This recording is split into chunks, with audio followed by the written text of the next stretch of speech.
Fala pessoal, tudo bom com vocês? Espero que vocês estejam bem. Hoje nós vamos falar um pouquinho sobre tronco de sólidos, em específico, nós vamos falar um pouquinho de pirâmide quadrangular e cones, tá? Então, o que é um tronco? Como eu produzo um tronco? Então, primeiramente, a ideia é que a gente tem uma pirâmide, né, ou um cone, e nós vamos seccionar ele, mas é uma secção que é paralela à base, tá? Então, a gente vai fazer um corte no nosso sólido. Quando a gente faz isso, por exemplo, com uma pirâmide, a gente tem a nossa pirâmide original, a gente vem e faz um corte nela, né, esse corte aí nessa região, por exemplo, e com esse corte eu produzo dois sólidos. Eu produzo uma pirâmide menor na parte superior e eu produzo esse sólido diferente aqui, que até aqui, né, parece um trapézio, tudo, até parece um prisma, mas não é, galera. Isso daí para nós é o que a gente chama de tronco, tá? Então, esse cara aqui para nós é o tronco, tá? Então, o tronco é aquilo que a gente obtém ao fazer o corte da nossa pirâmide, ou mesmo do cone, como nós vamos ver adiante, tá? E a gente tira o topo e sobra só essa parte aqui de baixo, tá bem? Bom, normalmente quando a gente trabalha com essa ideia de tronco, de pirâmide ou tronco de cone, a gente está muito interessado nas relações que a gente pode produzir, né? Então, para vocês enxergarem um pouco melhor, eu fiz esse desenho aí pra gente. Então, o que nós temos aqui? Nós temos uma pirâmide grandona que foi seccionada justamente nessa parte aí que eu estou circulando para vocês.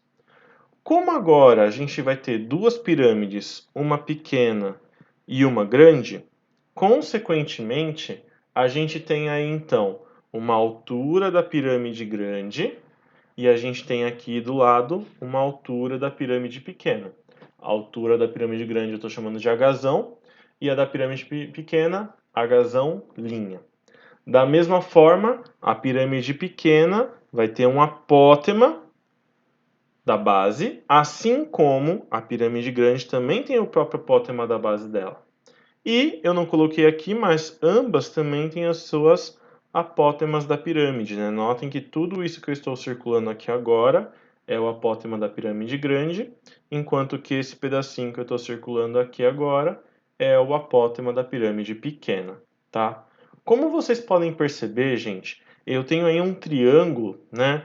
Verde, azul e amarelo, que ele é semelhante ao triângulo menor verde, azul, amarelo. Eu tenho dois triângulos aí, um pequenininho e um grandão, e esses triângulos são semelhantes. Então a gente pode criar uma razão de semelhança. Eu posso dizer que esse agazão linha está proporcional a esse agazão.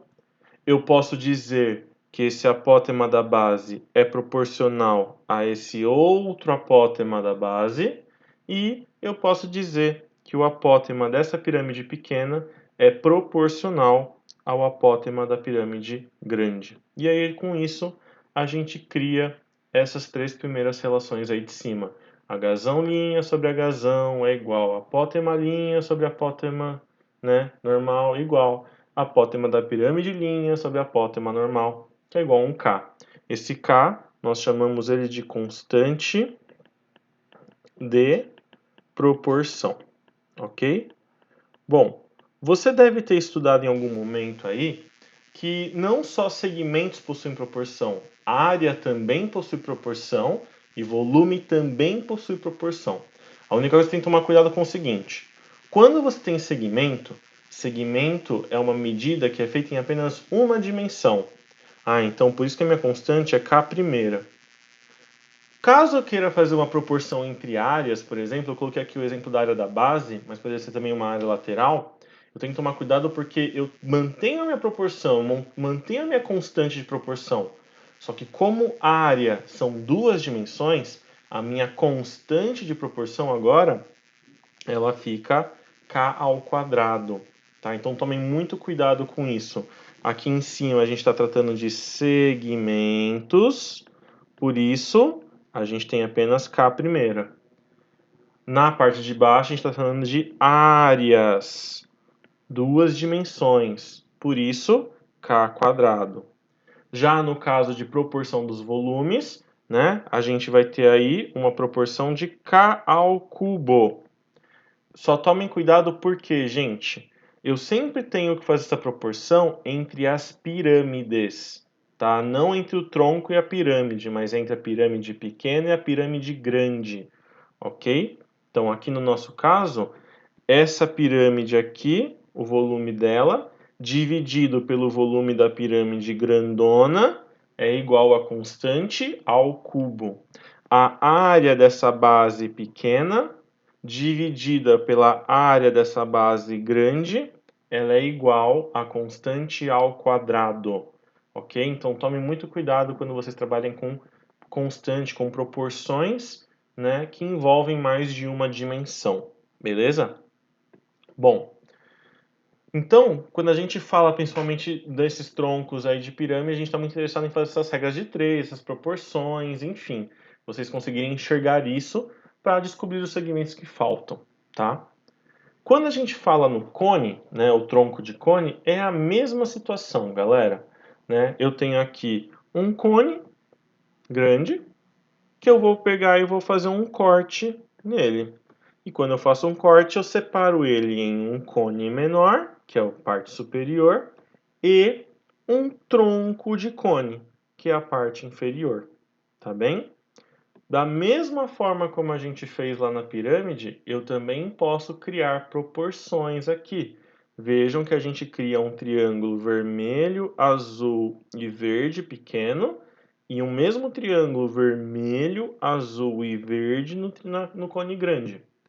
Então a gente tem aí, né, dois triângulos semelhantes, certo? Então a gente pode fazer o seguinte, eu posso escrever aqui Hzinho sobre Hzão. Ah, essa altura do cone pequeno está para a altura do cone grande.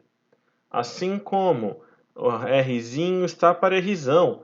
O raio do cone pequeno está para o raio do cone grande. Assim como a geratriz do cone pequeno está para a geratriz do cone grande. Tá? Então eu posso criar essas proporções, beleza? Então Hzinho sobre Hzão, Rzinho sobre Rzão, Gzinho sobre Gzão, igual ao K, que novamente é a minha constante de proporção, né? Novamente, se eu quiser trabalhar com a proporção entre as áreas, tá tudo bem, né? Só tem que lembrar o seguinte, aqui você tem o segmento, logo a sua constante de proporção é K primeira. Caso você esteja fazendo uma proporção entre áreas, você tem que lembrar que a área trabalha com duas dimensões, por isso K quadrado. Caso você queira fazer uma proporção entre volumes, né? Você vai ter um K ao cubo, porque volumes são três dimensões, ok? Então aqui no nosso caso, eu posso pegar essa área do cone de cima, da base de cima, né? E ela dividida pela área do cone de baixo, da base de baixo, para nós é K quadrado.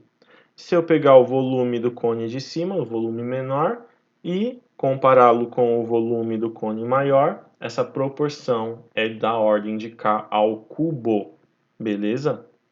Bom, então essas proporções normalmente são a parte mais importante. Enxergar essas proporções, conseguir criar relação entre elas, ajuda bastante na hora de vocês trabalharem com o tronco, ok?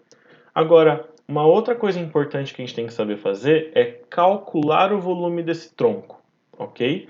E para calcular o volume desse tronco, gente, não é nada difícil não, tá bem? Tem duas formas de você fazer isso. Você pode fazer uma forma mais tradicionalzona, que é você achar o volume do tronco através da diferença do volume grande para o volume pequeno. Então você tem lá o sólido grande e você tirou a parte de cima. Você tirou o volume do outro sólido menor, né? Então você pode fazer essa subtração e você vai chegar aí numa fórmula, tá bem? Ou você pode usar essa formulinha aqui de baixo que eu vou apresentar para vocês, que é o quê? O volume de todo o tronco, independente se ele é de uma pirâmide ou se ele é de um cone, ele é dado por h sobre 3 vezes a base maior, a área da base maior, mais a raiz do produto da base maior mais a base menor, mais a base menor. Na verdade, gente, essa fórmula aqui, ela serve tanto para cilindro, para prisma, para pirâmide, para cone e para o tronco. Na verdade, essa é a fórmula mãe de todas, tudo bem? Vou pegar só um exemplo para vocês verem. Uma pirâmide, ela tem uma base maior Bzão, só que a base menor, ela não existe, ela vale zero. Então, olha o que aconteceria, ó. Essa parte aqui onde está Bzinho zeraria, essa outra parte onde está Bzinho zeraria, e você ia chegar em H sobre 3 vezes a área da base, que é o volume de uma pirâmide ou o volume de um cone. No caso de você ter um cilindro ou um prisma, o Bzão e o Bzinho seriam a mesma coisa. E aí vocês iam encontrar aí no final, arrumando, a tal da área da base vezes a altura. Então, essa fórmula aqui, normalmente ela é cobrada, mas normalmente também ela é dada. Então, pode ser que você chegue no vestibular e eles deem essa fórmula para vocês. Tá? Então, novamente, o que é o H? É a altura do meu tronco, é a altura da figura que eu estou analisando. O Bzão é a área da base maior e o Bzinho é a área da base menor. E essa fórmula serve tanto para o caso de eu ter uma pirâmide, né, um tronco de pirâmide, como para o caso de eu ter um tronco de cone. Espero que vocês tenham gostado dessa aula. Um grande beijo. Tchau para vocês.